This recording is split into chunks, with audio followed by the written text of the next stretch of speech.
Hello, Pauper fans. This is Mathonical, and you're joining me for round 4 with Slivers. Our opening hand is great. We're just going to go ahead and keep this one.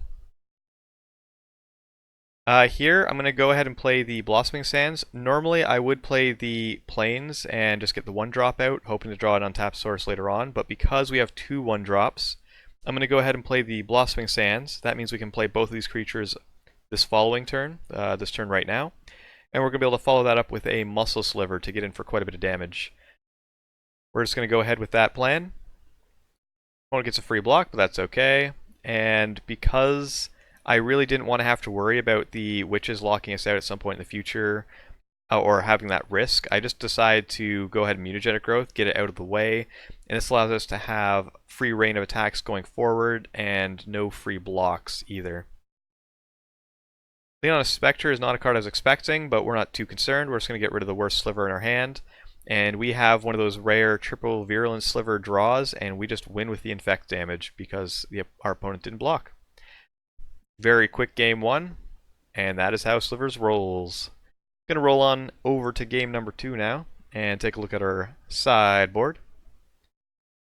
I decided I wanted to try out the one Palace Sentinel. Since I did see a Liliana Spectre, I'm a little concerned about not being able to hold or maintain the Monarchy, but I decided I did want to try out at least a little bit of it. Also, bringing in a Relic Progenitus, I am assuming that my opponent is going to have some number of Chainer's Edicts, and this is just a way to try and hedge against that. It does replace itself, so it's no big deal to put it in. And I'm just going to take out 2 Sentinel Slivers because I don't feel like I'm going to need the Vigilance aspect for our Slivers this time around. Taking a look at our opening hand. Perfectly reasonable keep. This means we will get to try out our Palace Sentinels. Lead the Stampede looks great. We're a little bit on the slow side, but we're going to be able to basically start on a Blossoming Sands and then get out some Slivers and Relic at some point. Yeah, it looks fine. Since we drew another untapped source, we're just going to go ahead and play the Plated Sliver right away because we're going to play the Predatory Sliver, although we drew Muscle Sliver. It doesn't really matter. Either one's fine. Obulet, that's a little unfortunate. It means he's going to be, as you can see, just going on the removal heavy plan. This is the way Mono Black would want to win. Because he has no creatures, we're just going to go ahead and play the Palace Sentinel. And hope that it sticks for a while. But he is able to remove our creature and then play a Gurmag Angler, so things aren't looking too hot right now.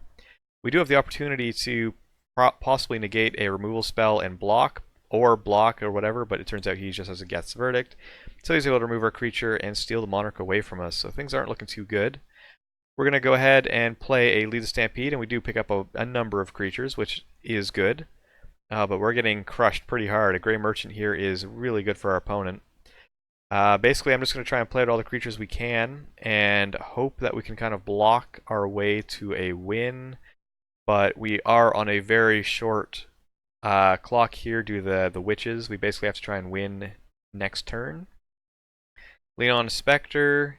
We're just going to get rid of the Lead the Stampede because we're going to need these vines to try and sneak in a win. But basically, we've got no way of winning at this point since he's going to be able to swing in. We must block everything, so we're going to be losing at least one creature. Yeah, no way of winning, so we concede that one. And going to jump on over to game number 3. I didn't really like the Palace Sentinels there, so I'm going to learn from that and take it back out. And just bring in one of the Sentinel Slivers back in. Taking a look at our opening hand. It's a pretty decent one. We've got plenty of land, so we'd be able to get our Lead the Stampede off and get a lot of cards, hopefully flood the board. And 3 Slivers just to... We're just going to try and overwhelm the amount of removal our opponent has. So let's give it a try.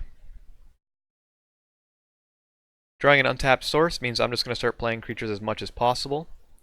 Geth's Verdict, I'm not really concerned about. We don't mind losing a creature or two because next turn we get to Lead the Stampede and try and go from there.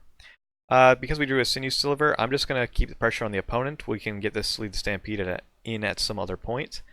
Getting 4 Slivers off the Lead the Stampede is exactly where we want to be. It means we get to keep the board flooded.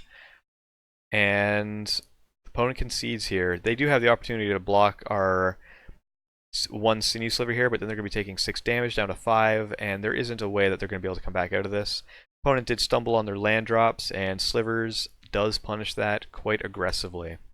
So we were able to squeak out game or round number 4. I'll see you guys in round 5.